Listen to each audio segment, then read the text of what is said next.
give you access to the database so that we get the truth to the people.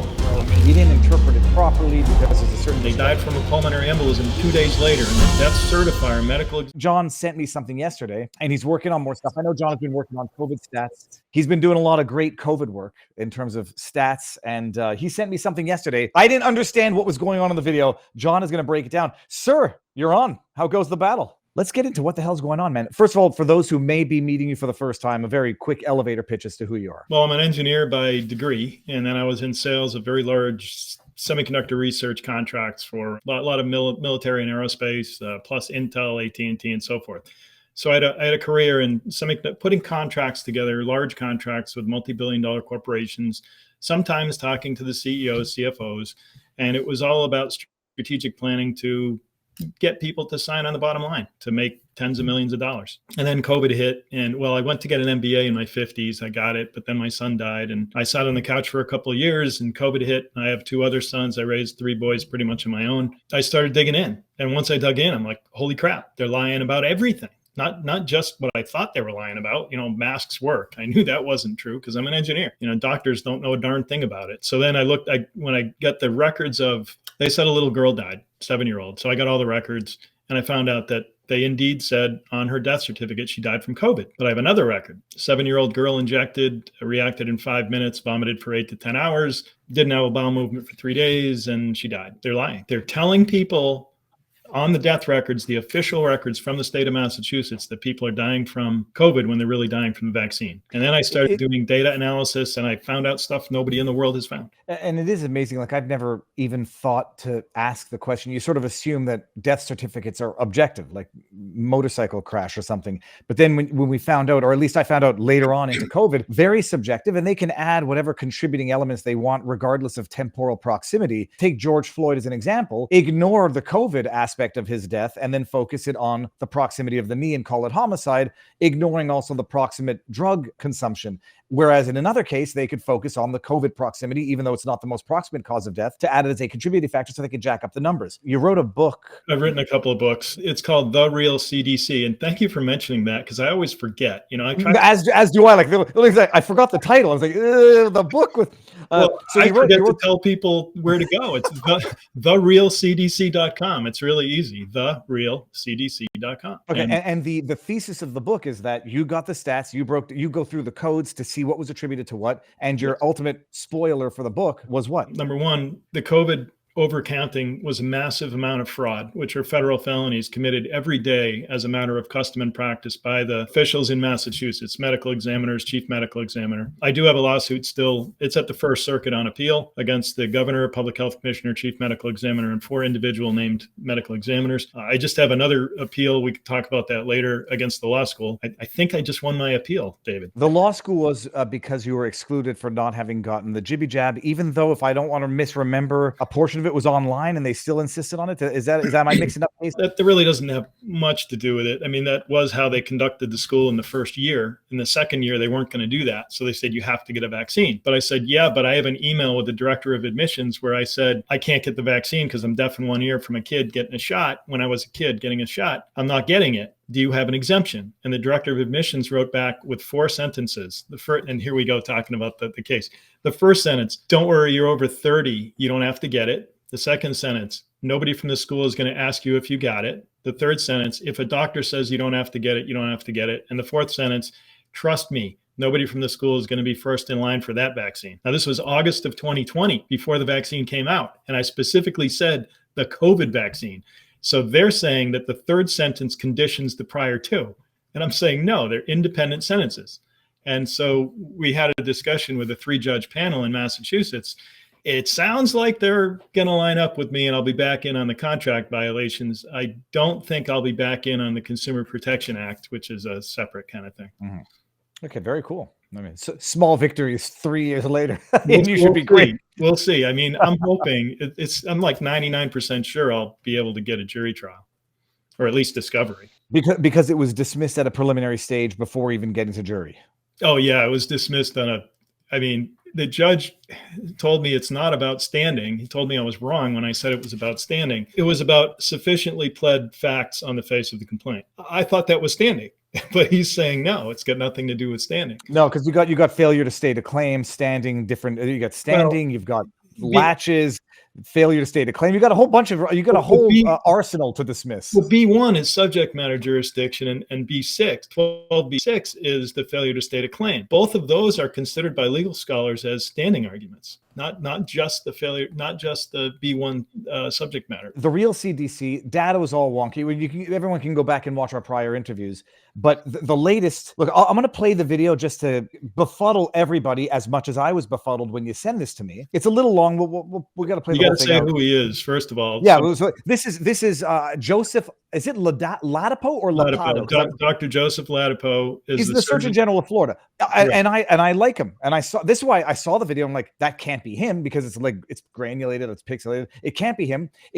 I don't even understand the evasion on the answer. But this is the Surgeon General of Florida, Joseph Ladapo. But listen to this. The question, I think it should be clear enough. I'll play it out. To help John get traction in his work. To help John get traction. Dr. Ladapo, John has tried to get the Massachusetts Information Immunization System database in order to correlate with death certificates to finally answer the question, are they bad? Are they killing people? And he was foiled. They refused to give him that information. I'll pause it here just for context. This is, are they bad? We're talking about the jab. And we're talking about Florida stats, correct? Yeah, everywhere. Are they bad? Okay. I mean, if they're bad in Florida, but they're bad everywhere. So I'm asking for the Florida immunization information records so that I can determine once and for all what are the reactions people are having and are they dying from it? That's all. Okay. And COVID jab. We're not talking about measles, measles, mumps, rubella, with COVID. Okay. Correct.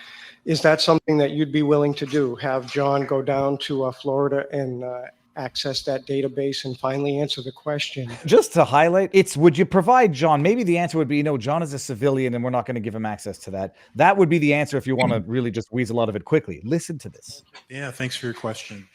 So I don't understand the dramatic pause here. And I look at is there hold on, stop. There's tension between the two of you. Am I wrong? Well, so no, there's no tension, I don't think, but I had walked up to his table where he was selling his books and I was selling my books in the lobby. Somebody else was speaking and everybody had piled in. So it was the two of us. So I walked over and I said, hey, Dr. Ladapo, I'm John Beaudoin. I've done some research and he stopped me and said, I'm familiar with your work, John.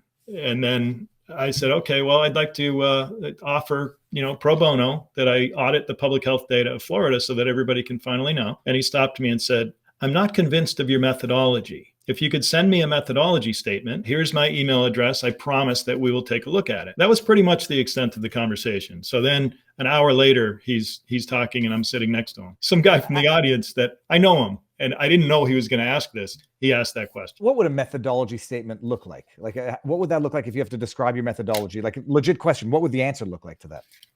It's basically what you're going to do. So these are the steps and this is the risk mitigation in whatever statistics I put out. Here's the risk that they're not correct. So you have to look at it from both sides and just explain what you're going to do and how your methodology is maybe different from others, or basically say what you're going to do. So I sent it to him last night. Okay, very cool. And may I ask the other obvious question? Who's this woman and why is her arm on his leg? It's an obvious answer. That's his wife. Okay, fine. I was like, oh, my goodness. His wife. He said, well, he told everybody he doesn't go anywhere and speak without his wife, and she speaks also. So wherever he speaks, she speaks with him.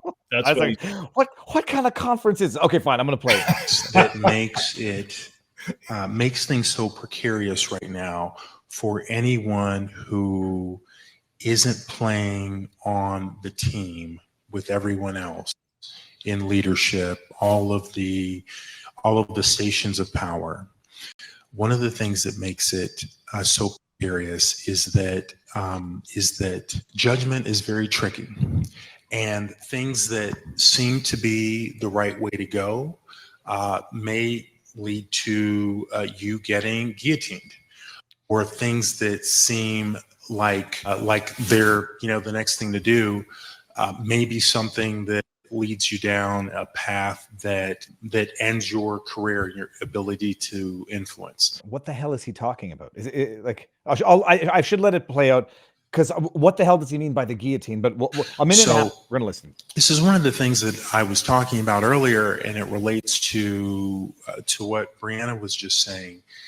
It's very tricky, and if you look at the battlefield, it is very sadly littered with the bodies of people with very good intentions who unfortunately turned left when they should have turned right, or ducked when they should have jumped, and they paid a price for it, and it's completely unfair. But unfortunately, currently, that is the shape of the landscape. So with John, this is the first time we met today, and we actually had a conversation today. But it isn't the first time I have. I pretty much consider very thoughtfully every offer or opportunity that is presented to me, and then I have to make a decision about what direction to go. So for the purpose of privacy, unless you want me to disclose more, John, I'll tell you that we had a conversation, and we have some next steps that we talked about, and then we'll see where those go. But that's what I'll say. Because we had a private conversation. I mean, I'm not trying to be obtuse.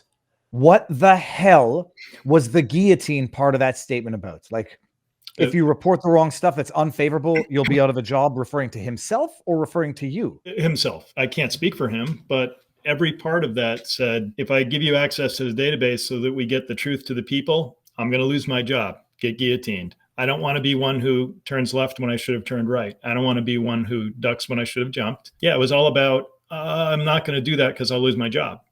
That's what I got out of it. I don't see how to get anything else out of it. What the request was to access the stats. He has control, I presume, or access to Florida, not nationally, but there is a national. Is there a national aggregated database? Yeah, the national one is called the Immunization Information System of the federal government, which is an aggregate of all the states. The Massachusetts one is called the Massachusetts Immunization Information System, but other states have like the California Immunization Registry, the CARES, and then Indiana has CHIRP. They have different acronyms. They're all the same thing. So he's basically saying, unless we're totally misreading it, if you get access and you report something, it'll put me out of a job, or I might have to say, well, you didn't interpret it properly because there's a certain discretionary element in it.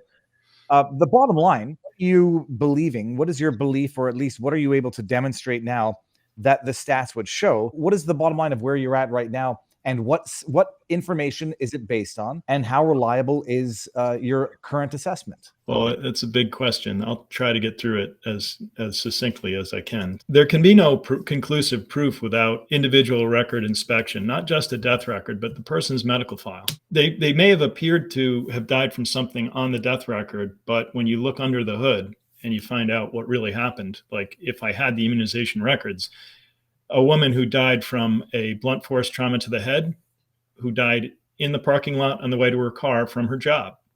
She fell down, hit her head, and the blunt force trauma to her head killed her. Well, why did she fall down? She had a pulmonary embolism and passed out. Why did she have a pulmonary embolism? She had the vaccine 2 days before. Is this an actual example? One. Yeah, I found that one. Yeah. The individual records are where the evidentiary proof is, where if you're before, a judge or a jury, or let's just say the court of public opinion, the real evidence is in the times they got the medications, the hourly vital signs, the daily imaging, the daily blood labs. All those lead to a forensic investigation or evidentiary proof where that you've causally traced when did their liver enzymes or their creatinine levels go bad? When did their kidneys start failing? And if they didn't start failing after one drug, but they did start failing after another 2 weeks later, you can kind of, doctors can figure it out. That is the type of evidentiary proof I bring. Now, when it does say on the death record, under causes of death, that they got the vaccine and they died from a pulmonary embolism 2 days later, and the death certifier medical examiner looked at the records and stated that the vaccine was the cause of death, that has been certified. That's a fact.